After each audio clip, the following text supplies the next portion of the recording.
So firstly, on behalf of Create New South Wales, I would like to acknowledge the Aboriginal people across New South Wales and their continued connection to their lands, waters and culture. We respect elders past and present and the role Aboriginal artists play in contributing to their culture and to our culture. I'm living and working on Gumbaynggirr country up on the mid-north coast, and I would like to pay my respects to the original custodians of this beautiful country. Give us a shout from what country you're coming from if you'd like to in the chat. So, as I said, my name is David Everest. I'm the Manager of Arts and Development at Create New South Wales. I'm a cis male in my 50s. I'm being generous, I'm in my late 50s. With medium length grey hair and a blue shirt, and I'm hosting today. So we're going to tell you a bit about the Createability program. Then Liz Martin from Accessible Arts is going to talk about Accessible Arts and tell a bit about the program, and is going to introduce Kyle, who's been involved in the program this year and can talk about his experience of being an intern.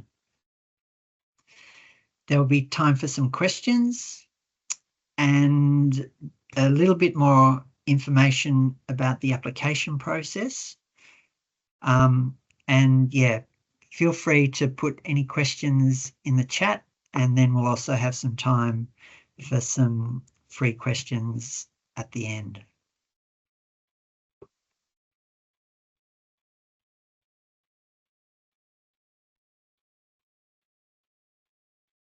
Just getting my slide to move.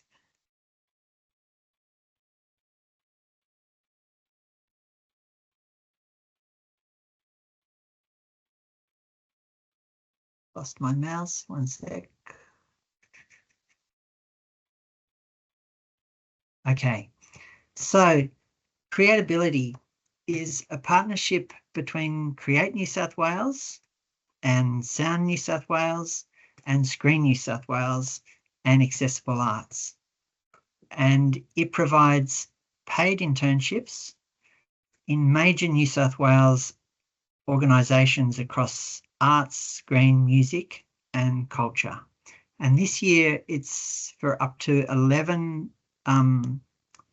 participants to be involved. And there is also some customised training provided by Accessible Arts to help you in the process of being ready for the internship. And the internships cover quite a variety of different roles, creative, administrative, technical, in screen, sound and cultural sectors.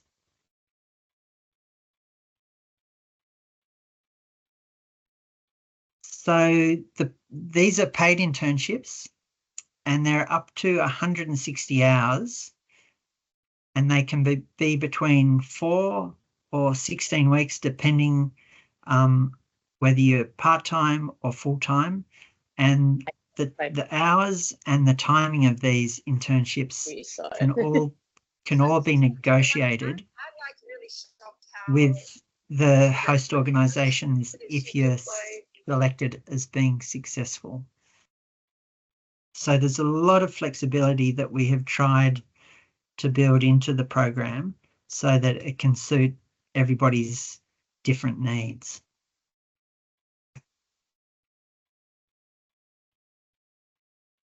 So to be part of it, you need to be an Australian citizen or permanent resident.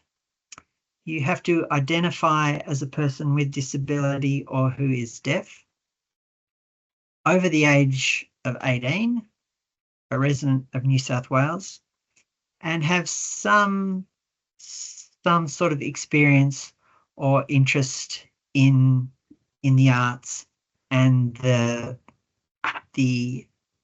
internship that you would like to be involved in. So this is very varied, and it can be from quite a lot of experience to really not so much experience, but a lot of interest and a lot of enthusiasm and a clear sense of how this could be a good career opportunity for you. We can talk about that more, and you can ask questions about that later.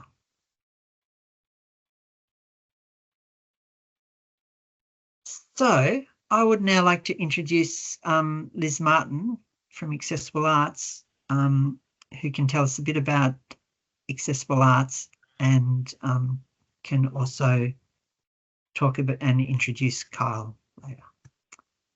Over to you, Liz.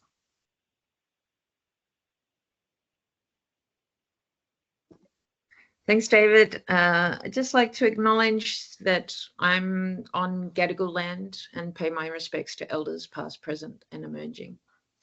Accessible Arts is so excited to be part of this internship process again this coming year. If you've not heard of Accessible Arts before, we are the peak arts and disability organisation in New South Wales. We advance the rights of and opportunities for people with disability or who are deaf to develop and sustain professional careers in the arts and have equitable access to arts and culture across New South Wales. What does that mean? In practice, it means that we provide a lot of internships, mentorships, leadership programs. We have a quarterly professional development series called Advance Your Career. We also engage with artists on a one-to-one basis to talk about plans for the future, etc. If you're not connected with Accessible Arts, I really encourage you to do so. Check us out online. You can go to aarts.net.au and read more about us, sign up for our e-newsletter and connect in with a larger community of artists with disability across New South Wales. We'd be delighted to connect with you. We might go to the next screen. In terms of a definition of disability, we've been referring to the New South Wales Disability Inclusion Act of 2014 that states disability is the long-term physical, mental, intellectual or sensory impairment which in interaction with various barriers may hinder the full and effective participation in society on an equal basis with others. This term can also include people who are deaf or hard of hearing and people with mental health conditions. It's very broad and generally at Accessible Arts, we talk about people's access requirements rather than people having to identify their medical conditions. So you might want to think about that in your application as well, defining what your access requirements are in relation to this opportunity. As David mentioned a moment ago, we will be providing some training to the successful applicants before the internship begins, doing some work ready type training. And we'll also be training all of the host organisations that are participating in the internship in disability confidence training, so that they have the knowledge and the skills to be able to work effectively and provide the right type of support. It's a wonderful program and it's well worth applying. I really encourage you all, if you've come this far, to check out the video, keep going and make an application for the internship. You won't regret it. It's a brilliant program. Nick, we might go to the next screen, please. So things to think about getting right. There are three main things you need to ensure that you get right in your application. The first one is really talking about the skills and experience that you bring in relation to being work ready for this internship.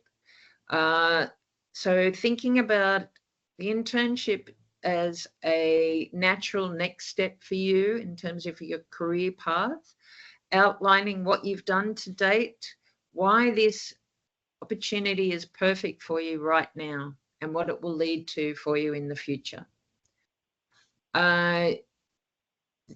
So thinking then about the impact of this on your professional development, how it will help you build industry skills, make connections, and gain real on-the-job experience. So talking about that as well.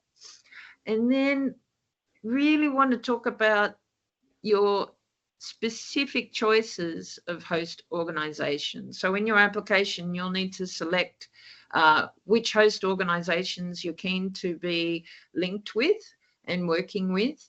And you really want to go into a lot of detail here about why you've chosen these particular host organizations. So read through the detailed descriptions of the internships on offer in the appendix at the back of the guidelines. They're all different. They all cater slightly differently.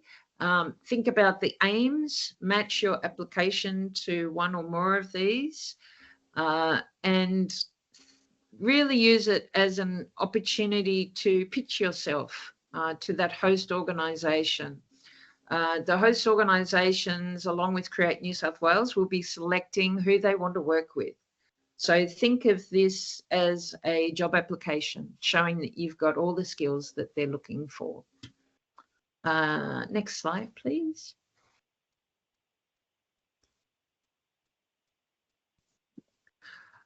So we're about to hear from one of the previous interns. Here's a photo of one of the interns from last year, Holly Jane, whose internship was at Erth, Visual and Physical, Erth, Visual, I can't remember their full name, sorry, Erth. But Holly Jane had a fantastic time there. Let's go to the next slide, please. So we're about to hear from Kyle Goldfinch, whose internship was at SBS. Next slide, please. Kyle Goldfinch is an emerging producer with extensive experience in communications, film production, and events management. Kyle has worked across prestigious Australian festivals such as the Sydney Film Festival, Mardi Gras Film Festival, and Flickerfest, contributing to film programming and publicity. Kyle is passionate about championing neurodiverse and LGBTQ+ stories in film, having produced and co-produced award-winning short films like Neuromance, and Baby Daisies. Sorry, I'm probably saying that wrong, Kyle. Kyle is also a graduate of AFTRS. It's a delight to have you here today, Kyle. Thanks for your time. Over to you. Thank you so much, Liz. No, it's all good. I just also want to acknowledge that I'm also on Gadigal country. I'm in the beautiful Sydney Harbour area. So can I please get the next slide, please? Perfect. So as part of my internship, I was placed with SBS. So I worked closely with the Content Industry Diversity Manager.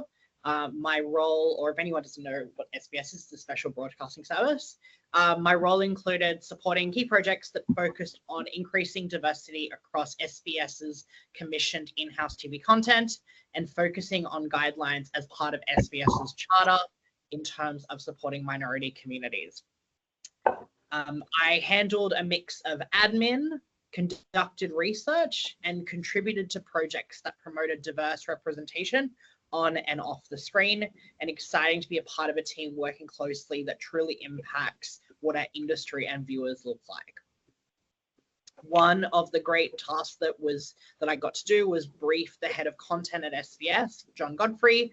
He was about to leave to the Edinburgh TV Festival, so trying to research what happens in terms of D&I tasks what happens in terms of D&I in the UK, which is seen to be one of the most progressive places in terms of D&I initiatives. I also had the opportunities to meet with other parts of the network. You can see me on an SBS Inside episode. I think it was about the building construction industry. So you can check that out on SBS On Demand. Next slide, please. So the Createability Internship is a really fantastic opportunity. The positives were definitely the idea of accessing industry professionals. Sorry, is that all good? Yep, great. Okay. Chances to see how a network like the Special Broadcasting Service actively integrates diversity into its content and workplace culture. I was able to develop skills in project management and learn a lot about diversity in media, which is something I'm truly passionate about. Couple of challenges, of course. We can't talk about neurodiversity and disability if we can't understand that there are challenges. Definitely, it's not long enough. It will go super quickly. It's a really amazing time, and you just wish it is longer. Speaking directly for SBS, they love hot desking, which is, always a bit of an interesting one when you're a neurodiverse person that likes to have their own space. But I think what's really great about it is that when you have those conversations with your manager, with people like David and Nick, is that when you're open with them, they're able to make those changes, and knowing the fact that this is an initiative for people like us. Can I get the next slide, please? So for anyone considering this internship, I really highly recommend it. This internship does give you the opportunity to help develop those level of soft skills that even if you're not working in a job that's arts industry focused, you will take these into your next profession and your professional life and your professional practice.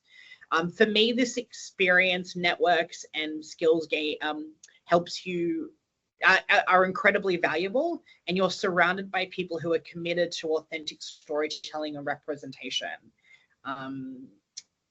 Anyone that's feeling nervous about applying for this, don't worry about disclosing your own disability, because as I said, this is an initiative that is for our community. So of course, Liz will have, yeah, perfect.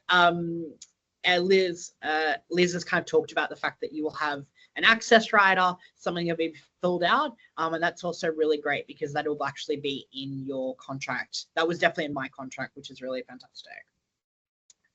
Perfect. Can I get the next slide, please? So the application process can be competitive, so it's important to be prepared.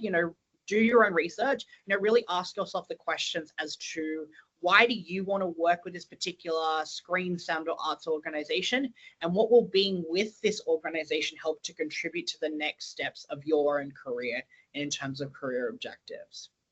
Also, starting early, drafting your responses. Don't leave it to the last minute. And of course, if you need any help, speak up and call up Create New South Wales. I know I did, and it really worked in my favor as I've gotten one of the internships. Next slide, please.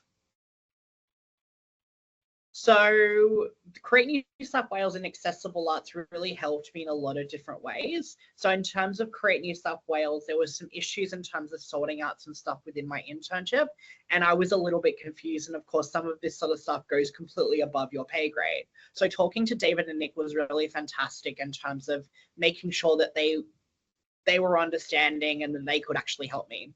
In terms of Accessible Arts, speaking to that access rider, and of course the training that Liz gives you. Liz is amazing. I can't recommend Accessible Arts more than anyone else probably. And can I get the next slide, please? And of course, just speaking to some of those the development of new skills, particularly in project management and research, have always been valuable. Expanding your network, of course, being in the screen industry, it's about who you know and of course a little bit of what you know. And right now I'm actually in a full-time job, which is really fantastic. So it's really great to see that is starting to really, starting to transition me into other working as well. So if you have any questions, feel free to reach out. Thanks, Kyle. That's great insights into it all. And we have had a couple of questions, one about the slide show, and some people might be having a few issues with seeing them. We can send you the slide pack after this, So if you would like that, just pop your email in the chat or email me. I'll give you my email at the end of the session, and we can send it to you. There was also a good question about what is hot desking, and maybe Kyle, do you want to explain about that and why it's a bit challenging? Yeah, so hot desking basically is, thank you, Nikki, for the question, by the way. So hot desking is essentially what happens when a workplace doesn't have a set desk for you. And so you kind of have to come in and, you know, basically just find a desk. And the way that SBS does is they have an app that you have to then basically sign on to. But the good thing about the good thing about being open and being transparent about the fact that you might feel a little bit nervous about the idea of hot desking, or, you know, sitting with other people that you don't know, is that if you tell them that and say, hey, I know that you guys kind of hot desk, I'm a little bit nervous about it, is that can actually become part of your access requirements to say, look, I really want a space that I can actually just come to and stuff like that as well. Yeah, so that's pretty much hot desking. But for me, it really worked out quite well. I got to meet so many different people, and I did actually end up having my own space, which is quite good. Right. And maybe while we're on this, Liz, do you want to just talk a little bit more about the Access Rider? Because I think it's been a really important part of the program, and maybe just worth explaining a little bit. Sure. The Access Rider is, we have a template that we will share with all of the interns, and in the training prior to your placement, we'll go through what an Access Rider is and how to fill it out. It's basically like if you were playing a gig at a venue, you would have your rider that talks about what you need to be able to bring your best to that show. And an Access Rider is effectively the same. It's a list of things that you require in order to bring your best self to the workplace and to be able to deliver your best work.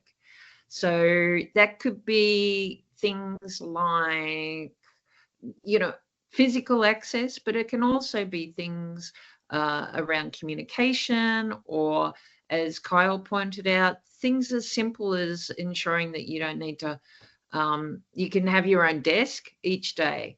So it's really a variety of things that we can have in place for you to ensure that you can get the most out of the internship and that you can bring your best self each day to that workplace. Yeah. Yeah, and it's really, yeah, it can be really tailored in all the different ways that suit everybody, which is why it's I think it's such a great thing to have. This is also a question about deaf awareness training for staff in the chat. Are you able to? To having deaf awareness training for their staff to harmoniously work alongside the interns.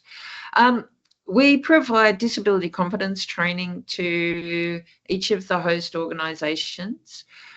In the past, we haven't provided specific deaf awareness training, but this could be good to do depending on how things, you know, roll out over the coming months and who's going to be, who the interns will be, but we would definitely be interested in looking at that.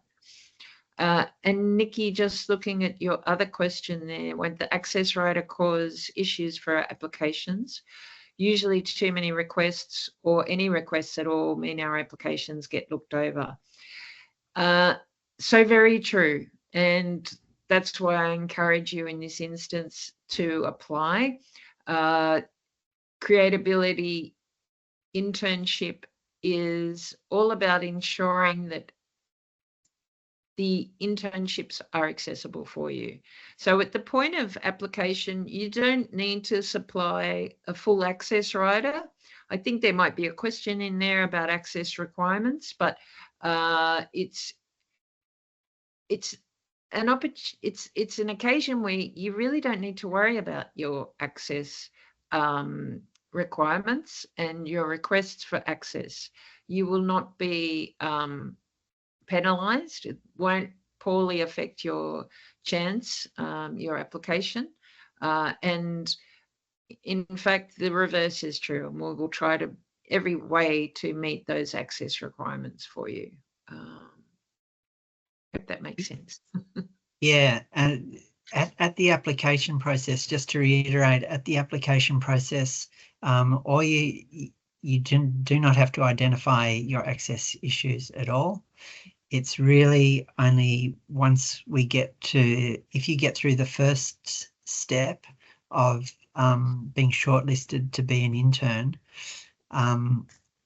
then what happens is that we match you with a host organisation and we facilitate a interview that we're involved in as well to make sure that it's a smooth and equitable process.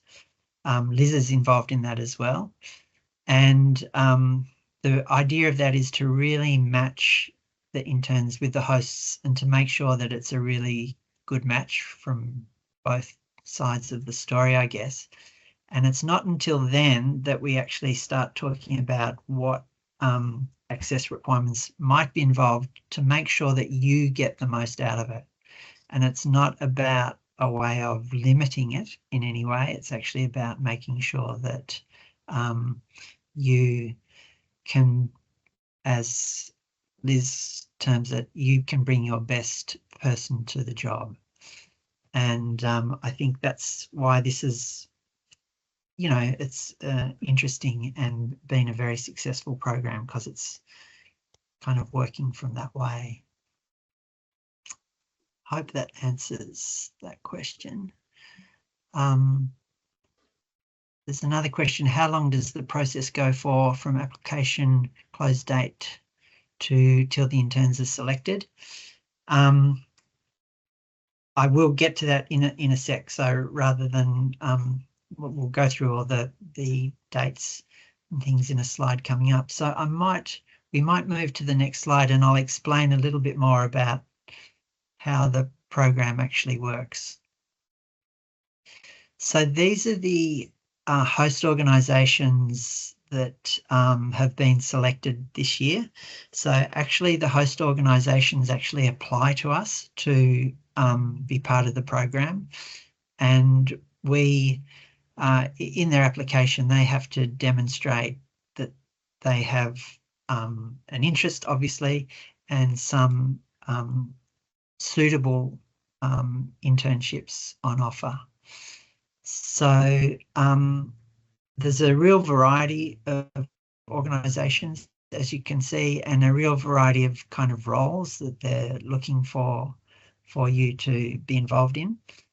So there's the Australian Design Centre, which is looking mainly for a kind of a retail and communications assistant. The Australian Brandenburg Orchestra, which is an amazing classical orchestra that's looking for more an administrative support person. We've got Erth Visual and Physical Inc. I think that's incorporated. They're a puppet making internship, and we saw a slide of Holly who is involved in them and has had an amazing time, but there's also a marketing role involved in that. Milk Crate Theatre, which is a really interesting theatre company that works with a really diverse group of people, and they're actually looking for a creative program intern to be part of their creative program. Musica Viva, which is another classical music organisation that does amazing work in schools throughout Australia, and they're looking for someone to help in the marketing part. Penrith Performing Arts and Visual Arts, they're looking for someone to be involved in the digital side of what they do, particularly in terms of marketing, I think. Performance Space, amazing. They run a couple of amazing festivals in Sydney, and they're looking for someone who could be an associate producer. Sprung Dance Theatre, who are based up in the Northern Rivers, are a theatre company that focus on people with disability, and their participants mainly people with disability, and they're looking for a marketing comms person and a programming and production intern. Sydney Theatre Company, it's the big Sydney Theatre Company in Sydney. They're looking for some, they've got a technical and a production intern and an administration intern. The house that Dan built is an amazing organisation that does music with young people, singing and various other music projects with young people, and they're looking for a creative project support internship. So amazing opportunities. Next slide. There's some screen organisations. There's ABC Children's, who are looking for a production assistant. That's often, we've had some internships with Playschool, which have been amazing. The ABC Religion and Ethics Program Compass, who are looking for people to help with research. Bus Stop Films, amazing film company that have done a lot of work around filmmakers with disability. So they're looking for a junior graphics designer.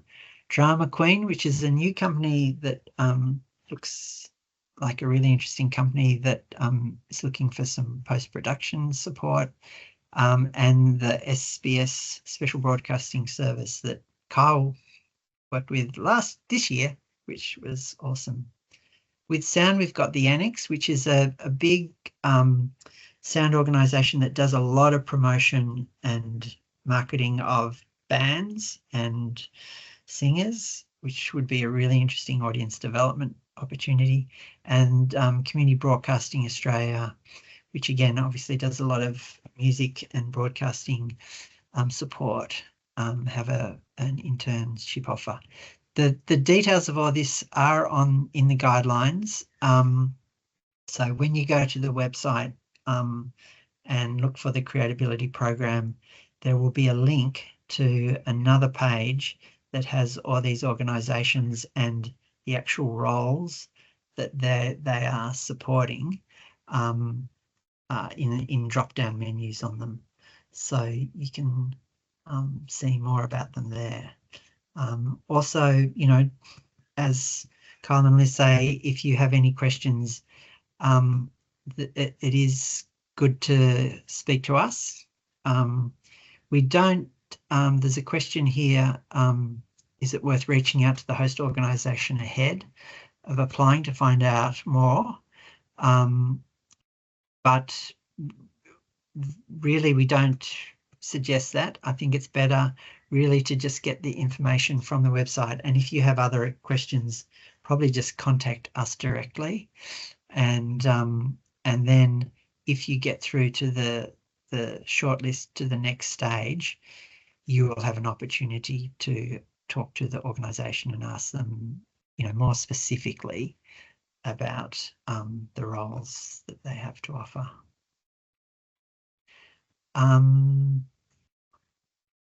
Okay, there's some questions in the chat which I'll come to in a min, but maybe if we go to the next slide.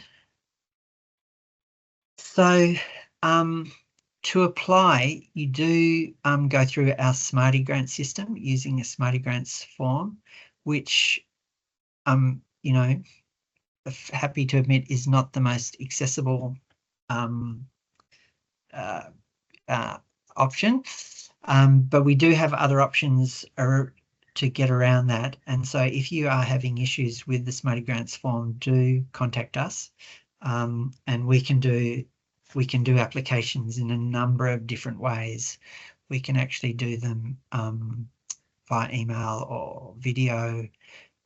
We can do various forms of other Word documents, etc. So if Smarty Grants becomes a bit of a nightmare, let us know, and we can either talk you through it or find an alternative method to apply. We don't want that to be a limitation for you.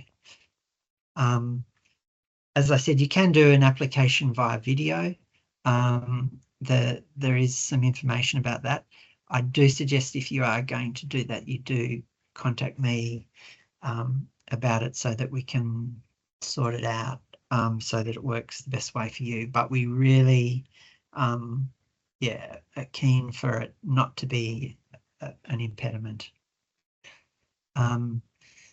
Nikki, I see you've got your hand up, and I'm just going to do one more slide and then I will come to you.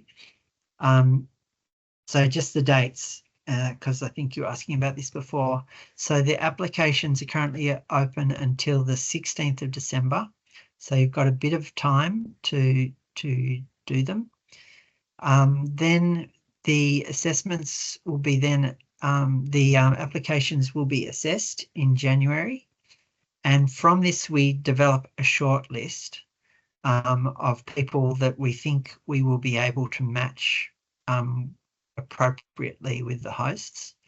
So then in February, we actually set up this interview process where we interview you with the host organisations with our support, and make sure that you can ask all the questions that you need to ask, and that also that the host organisations are make sure that there's a good match, basically. So then later in February, we make that announcement. So in March, we have the training with Accessible Arts to prepare for the internship. Also in March is when Accessible Arts will start doing the disability awareness training with the host organisation, so that they're also a little bit prepared. And then we will contract you. So we actually don't contract you, the host organisation will contract you. So that's the way it works. That's actually the host organisation that you have the internship contract with, not through us at Create New South Wales. So I think that's that. So maybe Nikki, you've had your hand up for a while. If we go to you for your question. Yeah, I was removed from the chat, so I can't write my question. No worries. Please ask it. Sorry. Nerves stutter. No worries. If we're qualified for a certain particular job, like say drama queen, are we more likely to get the, sorry, to get the job if we've got qualifications? Yeah, look, qualifications are good, but they're not necessary. So it's all really about trying to find the appropriate match. So for some jobs, like for some internships, for example, the internship at ABC Compass, who are looking for a researcher, they probably need somebody who has done quite a lot of, has done some sort of research work before, whereas there are other positions where you probably don't need so much qualifications at all. And Kyle, I'll let you speak to this too, if you'd like to. No worries. Thanks, Nikki, for the question. I totally understand it's quite nerve-wracking when you don't know everyone in the chat.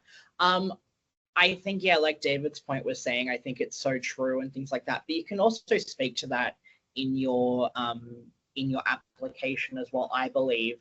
And then hopefully, if you do get that particular internship, you hopefully then might be able to meet other people in the organization who might be able to help you find other ways to be around and actually maybe, try and see if you can find something there after your internship. Of course, it's not always going to happen. But there's always an opportunity where it could possibly happen, if that answers the question. Yes, so we may be more likely to get work over someone else if we've got more qualifications.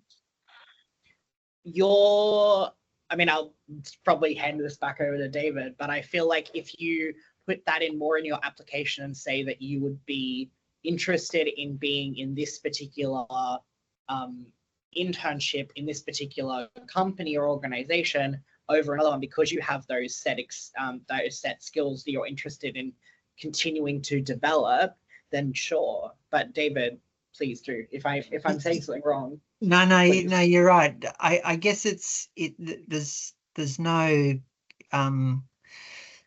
clear answer to that question. It's a tricky one, because of course qualifications can be very useful, but they're not the all that is required.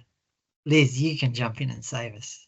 Oh, well, I would just add to that and say, speak to your strengths, like talk about what you've done and what's led you to this point in time. And for some of you, that'll be, you've got some qualifications, and that's part of the mix of what you've done to date. Others, you won't have qualifications, but you will have done all these other things in the meantime that have led you to this particular moment.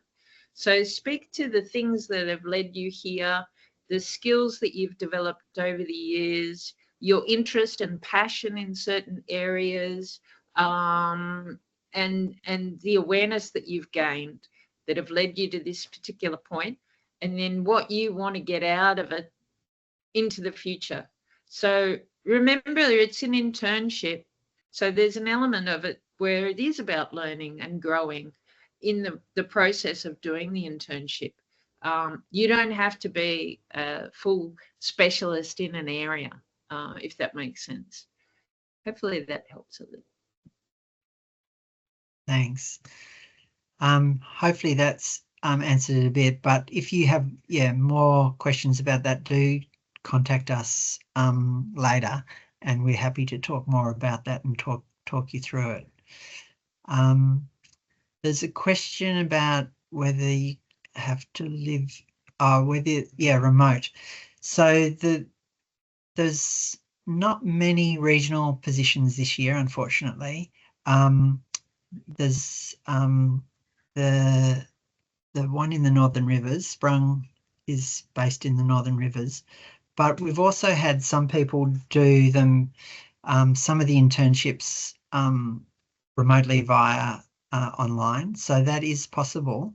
And obviously in the COVID years, it was the main way that it worked. So particularly now, a lot of organisations do have good online, connectivity.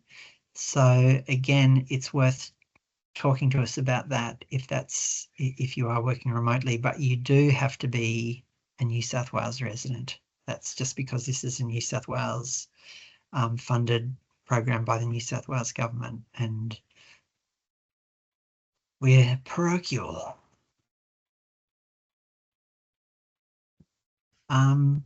So there is a question about the competitiveness. It is competitive. Unfortunately, all arts programs tend to be. There's never enough money to be able to support as many people and as many projects as we would love to, and to match the quality even of people who apply.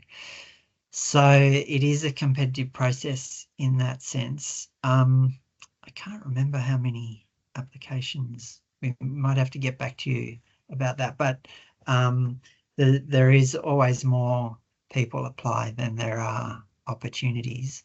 So unfortunately, it is a bit of a competitive process, like all arts funding.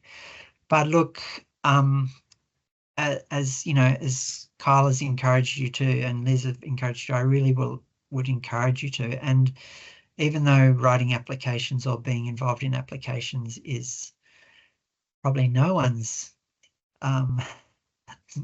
really enjoys, the more you do them, the better you get at them. And we do have other opportunities, obviously, for artists as individuals to apply for programs at Create New South Wales. So maybe this can be, practice for another application. All right. Great questions. Thanks, everybody. Have I missed any in the chat? I don't think so, but are there any other questions people would like to ask?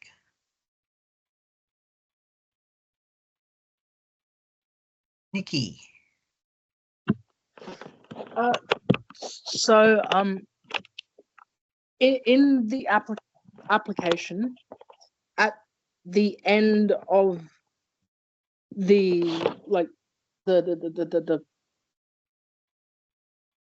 the final thing where it's like wanting you to submit, it makes it seem like someone else has to submit on our behalf.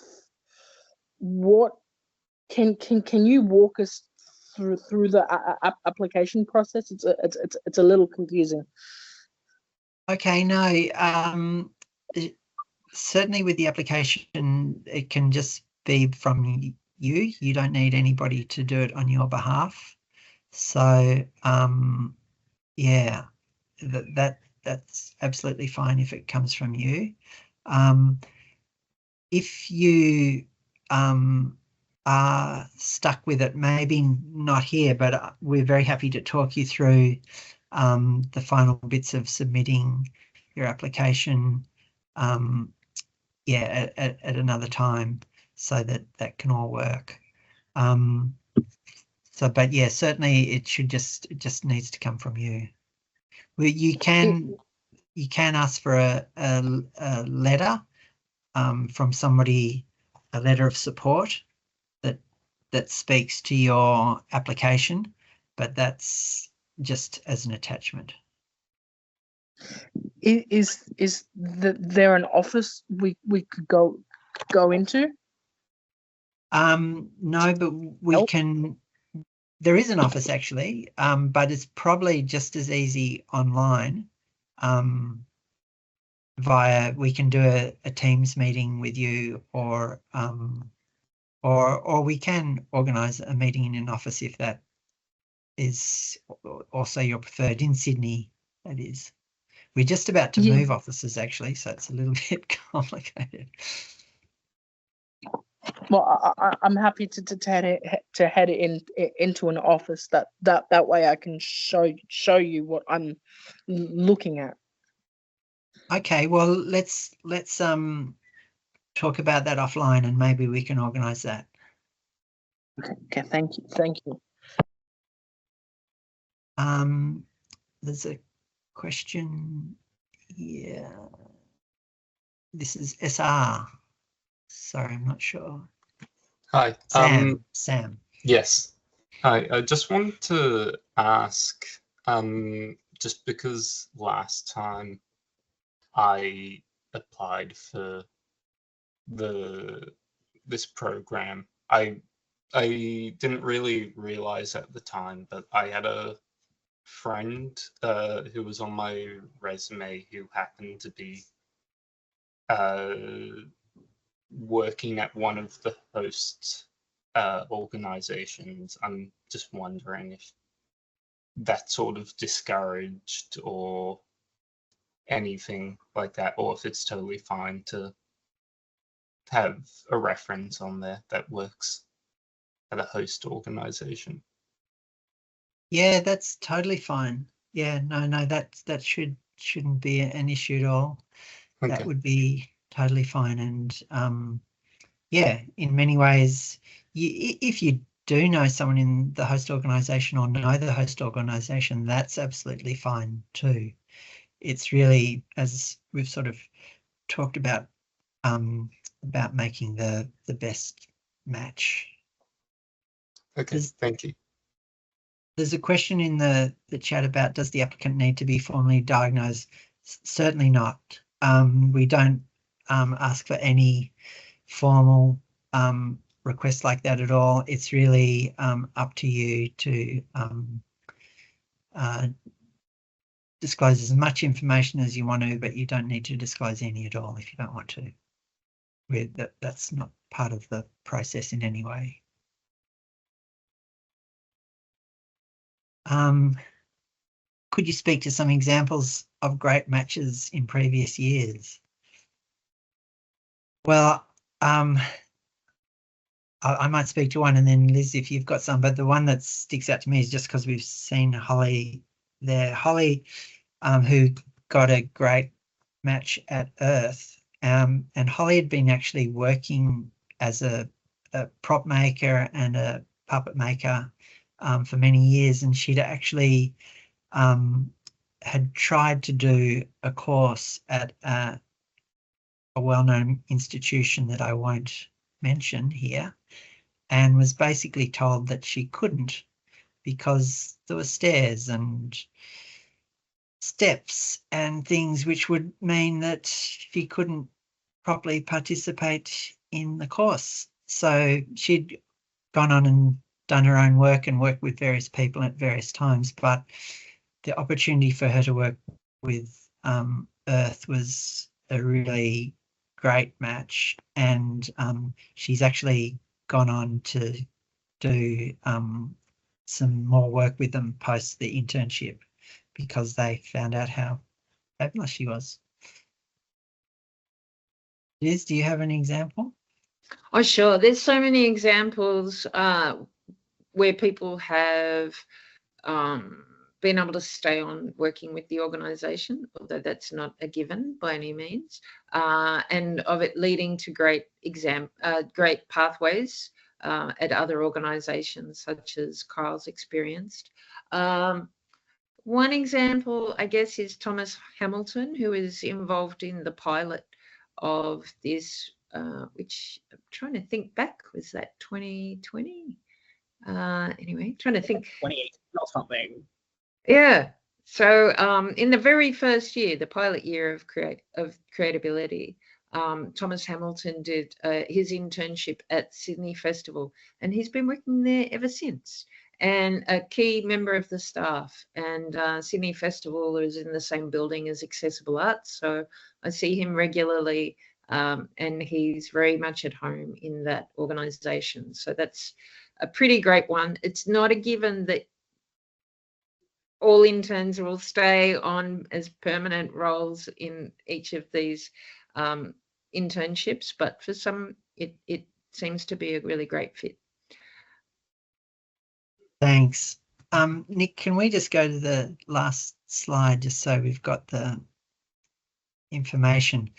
So yeah, look, I'm just conscious that we're about to run out of time, but this is the numbers to ring. So this the first number 0292284578.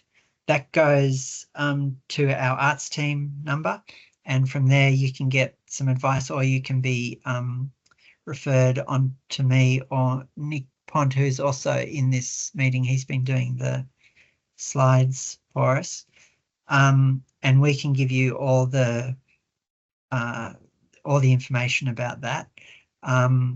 There's my email address there, and my mobile phone number. And you can also schedule an online booking where we will call you. You just schedule it into our booking system. The link for that is in the guidelines, which are on the website. We should just put that in the chat now. Are you able to do that, Nick? The link to the website for the Createability guidelines? Yeah, I'll pop it in just a minute. Thank you.